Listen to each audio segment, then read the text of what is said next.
Hi hello నమస్తే welcome to BRK health. నేను మానస. ఈరోజు మనతో పాటు ఒక స్పెషల్ గెస్ట్ ఉన్నారు, వారితో మాట్లాడు. Hi sir. చెప్పండి మా. సార్, ఇప్పుడున్న జనరేషన్లో చాలా మంది కిడ్నీ సమస్యలతో బాధపడుతున్నారు. కిడ్నీ స్టోన్స్ వస్తున్నాయి. అసలు ఇవి ఎందుకు వస్తాయి సార్? అంటే వీటి లక్షణాలు ఎలా ఉంటాయి? దీనికి ట్రీట్మెంట్ ఎలా ఉంటుంది? ఒకవేళ కొంతమంది ట్రీట్మెంట్ తీసుకున్న తర్వాత కూడా కొన్ని డేస్కి వచ్చే అవకాశం ఉంది అంటారు. అలాంటప్పుడు ట్రీట్మెంట్ ఎందుకు సార్? అవునండి, నిజమే. మీరు శరీరాన్ని కాపాడుకోవడానికి ఏం చేస్తున్నారు అనేది ఒక మొదటి ప్రశ్న. ఎందుకంటే ఎవరైనా సరే ఓకే, మేము రొటీన్గా తింటున్నాం, నడిచిపోతుంది, సమస్య వచ్చినప్పుడు మాత్రమే వెళ్తున్నారు. సో ఇప్పుడు మీరు కిడ్నీ స్టోన్స్ ఎందుకు వస్తాయి అని అడుగుతున్నారు కాబట్టి దానికి ఆన్సర్ ఏంటంటే మన ఆహారం, జీవన విధానం. ముఖ్యంగా గ్యాస్ ట్రబుల్ అవుతున్నట్టయితే వాళ్ళకు కిడ్నీ స్టోన్స్ వచ్చే అవకాశాలు ఉంటాయి. బాగా గుర్తుపెట్టుకోవాలి. రెండవది, ఎక్కువగా ఎసిడిక్ అయ్యే ఫుడ్ని, పులుపు పదార్థాలు ఎక్కువగా తీసుకుంటుండే వాళ్ళకి ఈ యొక్క కిడ్నీ స్టోన్స్ వచ్చే అవకాశాలు ఉంటాయి. రెండవది, ఈ యొక్క కాల్షియమ్స్ ఎక్కువగా ఉండే పదార్థాలని తీసుకుంటుండే వాళ్ళకి కిడ్నీ స్టోన్స్ వచ్చే అవకాశాలు ఉంటాయి. ఈ కారణాలు ఏవీ లేకపోయినా కూడా జీవితంలో తప్పనిసరిగా ఎప్పుడో ఒకసారి చిన్నవి తయారవుతూ ఉంటాయి, వెళ్ళిపోతూ ఉంటాయి. కొంతమందికి పెద్దగా అయిపోయిన తర్వాత అది పొట్టలో నొప్పి రావడము, లేదా మూత్రం పోసేటప్పుడు నొప్పి రావడము, లేదా మంట రావడము. ముఖ్యంగా ఈ కిడ్నీలో ఈ యొక్క రైట్ భాగంలో, అంటే మనకు కిడ్నీ ఏ భాగంలో ఉంటుందో ఎవరైనా వెతుకొని చూసుకోవచ్చు, నెట్లో కూడా వెతుకోవచ్చు కిడ్నీస్ ఎక్కడ ఉంటాయంటే. ఆ భాగంలో నొప్పి వస్తుందనంటే చాలా వరకు కిడ్నీలో స్టోన్స్ తయారైన అర్థము. కాబట్టి దానికి చిన్నవి అనేది మనకు తయారై వెళ్ళిపోతూనే ఉంటాయి. ఆటోమేటిక్గా మూత్రంలో రోజు మనకు వెళ్తాయి. అవి మిల్లీగ్రాములు, అంటే 1 మిల్లీగ్రామ్ 2 మిల్లీగ్రామ్స్ అలాంటివి. అవి మనకు కనపడవు, మనం దాన్ని వడగట్టి కూడా చూడలేము. ఇలా కాకుండా అది క్రిస్టల్ ఫామ్ అయిపోయి, అంటే అక్కడే ఉండిపోయి, ఇప్పుడు కొంతమంది సరిపడినంత నీరు తాగకపోయినా కూడా కిడ్నీలో స్టోన్స్ తయారయ్యే అవకాశం ఉంది. ఎందుకంటే ఆ నీరు తాగకపోవడం వల్ల ఆ యొక్క ఎసిడిక్ అయిపోయిన యూరిన్లో ఉన్న ఆ యూరిక్ యాసిడ్ లెవెల్స్, మిగతా వాటిలో ఉండే మిగతా కొన్ని మలిన పదార్థాలు ఏవైతే ఉన్నాయో అవన్నీ అక్కడే స్టోర్ అయిపోయి ఒక చోటు ఉండిపోయి క్రిస్టల్ ఫామ్ అయిపోతుంది. సో దానివల్ల అవి అక్కడే ఉండిపోవడం, దాంతో ఎప్పుడో నొప్పి వచ్చినప్పుడు డాక్టర్ దగ్గరికి వెళ్ళి స్కాన్ చేస్తే దాంతో ఉంది అని తెలియడం. అక్కడి నుంచి ఏం చేయాలా, ఆపరేషన్ చేసుకోవాలా, అలాగే పోతాయా? ఆపరేషన్ అంటే భయం ఉండే వాళ్ళు మాత్రమే ఆయుర్వేదం దాన్ని వాడదాము, లేకపోతే ఏదైనా చిట్కాలు పాటిద్దాం, ఇంకేమైనా ఆహార పదార్థాలు ఉన్నాయని కనుక్కోవడం చూస్తున్నారు. అంటే ఆపరేషన్ పర్మనెంట్ సొల్యూషన్ కాదు అంటారు కదా సార్? అసలు అవసరం లేదు. అది చాలా పెద్ద, అంటే ఒక ఎగ్జాంపుల్ చెప్తానమ్మా. నా దగ్గరకు వచ్చిన ఒక పేషెంట్కు 4.5 సెంటీమీటర్ ఉంది. 4.5 సెంటీమీటర్ అంటే ఇంత పెద్ద ఒక చిన్న నిమ్మకాయ అంత సైజు ఉంది. వాళ్ళు ఆపరేట్ చేయడానికి కూడా కాదు, కాబట్టి మీరు అలాగే మేనేజ్ చేయండి అని చెప్పని పంపించేశారు. అప్పుడు ఆమెకు కిడ్నీ కూడా సమస్య అవుతోంది, క్రియాటిన్ లెవెల్స్ పెరిగిపోతుంది, బ్లడ్ యూరియా పెరుగుతోంది. సో ఈజీఎఫ్ఆర్ రేట్ అనేది దాంతో అది తగ్గిపోతుంది. అంటే ఆ సమయంలో మా దగ్గరకు వస్తే మెడిసిన్స్ ఇవ్వడం ద్వారా వాటిని కరిగించి పూర్తిగా లేకుండా ఉండేట్టు చేయగలిగాం. అంటే చాలా వరకు, అంటే కొంతమందికి 16 mm దాకే ఉంటే కరుగుతుంది, అంతకంటే ఎక్కువైతే కరగదు అనే ఉంటాయి. దాంతో కూడా రకరకాల మెటీరియల్స్ తయారవుతుంటాయి. ఇప్పుడు కాల్షియం క్రిస్టల్స్ అని దాంతో రకరకాలుగా ఉండే మెటీరియల్స్ ఉంటాయి. అవి కాన్సన్ట్రేషన్ బట్టి అవి తయారై ఉంటాయి. కాబట్టి వీలైనంత వరకు ఆహార పదార్థాలతో చాలా వరకు తగ్గించవచ్చు. ఇక్కడ ఎగ్జాంపుల్ ఏంటంటే, మనము ఇవి ఎసిడిక్ పదార్థాలతో తయారయ్యేవి కాబట్టి, మనం ఆల్కలిక్గా ఉండే, అంటే ఆమ్ల పదార్థాలతో తయారయ్యేవి కాబట్టి క్షారం గుణం కలిగిన పదార్థాలను మనం తీసుకోవడం ద్వారా వాటిని తగ్గించవచ్చు, కరిగిపోయేటట్టు చేయొచ్చు.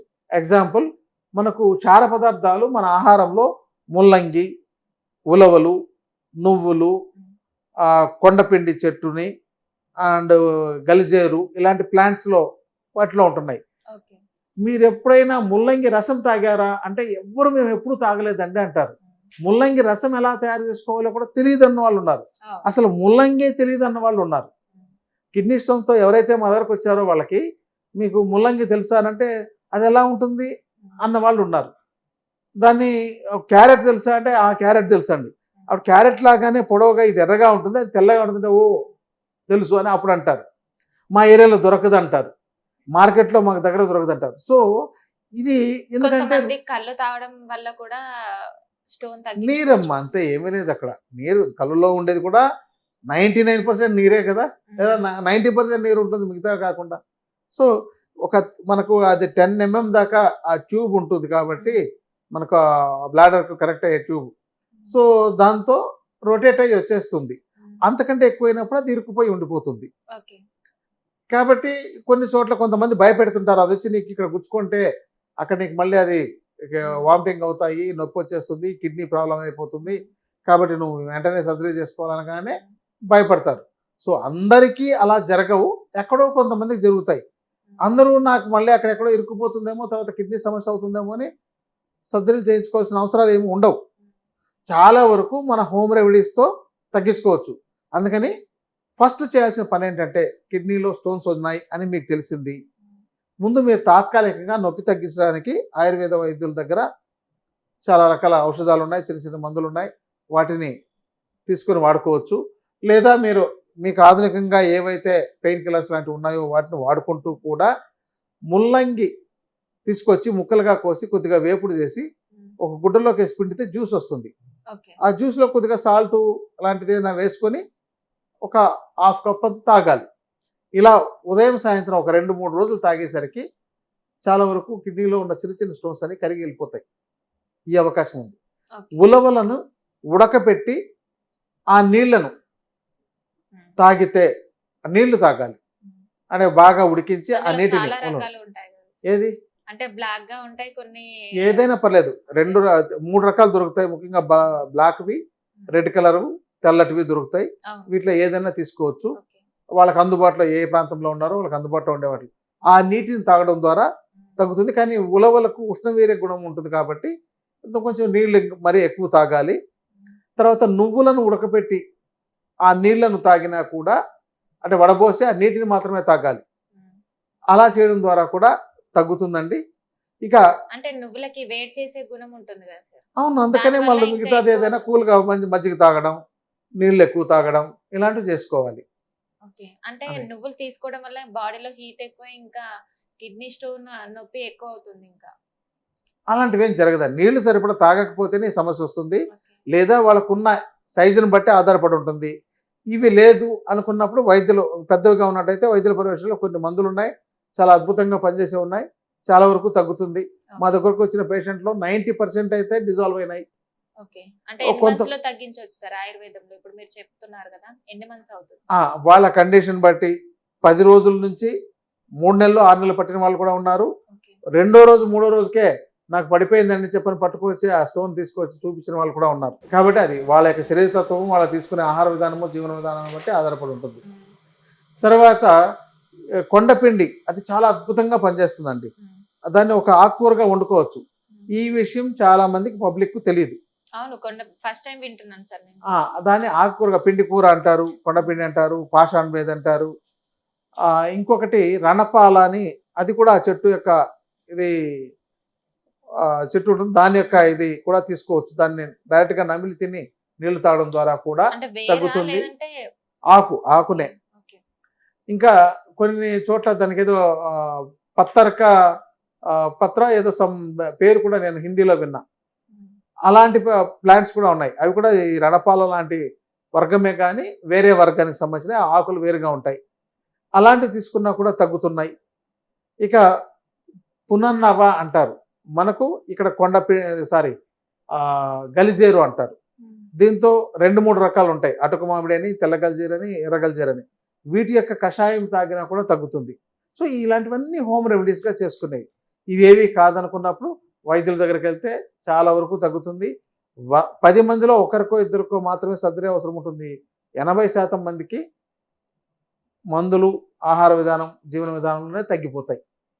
కాబట్టి ఇలాంటివి చేసుకోవడం ద్వారా మంచి ఫలితాన్ని పొందొచ్చు. ఇంకోటి ఏంటంటే, ఒకవేళ కిడ్నీ స్టోన్ వచ్చింది అని అంటే చాలామంది భయపడిపోతుంటారు, అమ్మో నాకేమో అయిపోతుంది అని. సో దాని గురించి అంత భయపడాల్సిన పని లేదు. కిడ్నీ తీసేయాలి అని అంటూ ఉంటారు కదా సార్, అంటే ఎక్కువ అది ఈ సమస్యలో రాదండి. కిడ్నీ ఫెయిల్యూర్ అనేది అది వేరే సమస్య. వాటి యొక్క పనితీరు సరిగా లేకపోవడం అనేది అది వేరే సమస్య. అదంటే అది షుగరు, బీపీ, ఇలాంటి వాటి వల్ల వాళ్ళకు కిడ్నీ ఫెయిల్ అయ్యే అవకాశాలు ఉంటాయి. దాన్ని క్రానిక్ కిడ్నీ డిసీజ్ అంటారు. అప్పుడు అవి చెడిపోవడం కానీ ఇలాంటివి జరిగినప్పుడు తీసేయాల్సిన అవసరాలు చాలా తక్కువ Okay. మందికి ఉంటుంది. మ్మ్. అలాంటి వాటిలో కూడా బాగు చేసుకునే ఔషధాలు ఆయుర్వేదంలో ఉన్నాయి. మా దగ్గరకు వస్తుంటారు అంటే క్రియాటిన్ పెరిగిందని, బ్లడ్ యూరియా పెరిగిందని. అలాంటి కేసుల్లో కూడా ప్రారంభ స్థాయిలో ఉంటే వాళ్ళకు మందుల ద్వారానే 2 ఏళ్ళు, 3 ఏళ్ళు, 5 ఏళ్ళు, 10 ఏళ్ళ దాకా కూడా అసలు మళ్ళీ ఆ సమస్య లేకుండా కాపాడిన పేషెంట్లు కూడా చాలామంది ఉన్నారు. కానీ అందరూ ఒక రకమైన అభిప్రాయాన్ని అంటే అన్నిటికంటే పెద్ద సమస్య ఏంటంటే ఎదురింటి వాళ్ళు, పక్కింటి వాళ్ళు, పైనింటి వాళ్ళు, కిందింటి వాళ్ళు చెప్పేదాన్ని ఎక్కువగా తీసుకుంటారు కాబట్టి చాలామంది అక్కడ మిస్గైడ్ అయ్యే అవకాశాలు ఉంటాయి. కానీ వైద్యుల పర్యవేక్షణలో ఒకరు కాకపోతే ఇద్దరు, ముగ్గురు దగ్గర ఒపీనియన్స్ తీసుకోండి. తీసుకొని కరెక్ట్ ఒపీనియన్ తీసుకొని వాడండి. ఇంకోటంటే బేసిక్‌గా ముందు ఆయుర్వేదానికి వెళ్ళండి. నేను చెప్పేది ఏంటంటే ఫస్ట్ ఆయుర్వేద. దెన్ మీరు ఇది కాదన్నప్పుడు మాత్రమే వేరే దానిలోకెళ్ళండి ఓకే. అని చెప్తున్నాను. Okay. Thank you so much sir. మంచి ఇన్ఫర్మేషన్ అందించారు. అంటే కిడ్నీ స్టోన్స్ చాలా మంది బాధపడుతూ ఉంటారు. సో అవి రాకుండా ఎలాంటి డైట్ ఫాలో అవ్వాలి, అలాగే చాలా మంచి రెమెడీస్ కూడా చెప్పారు. Thank you so much.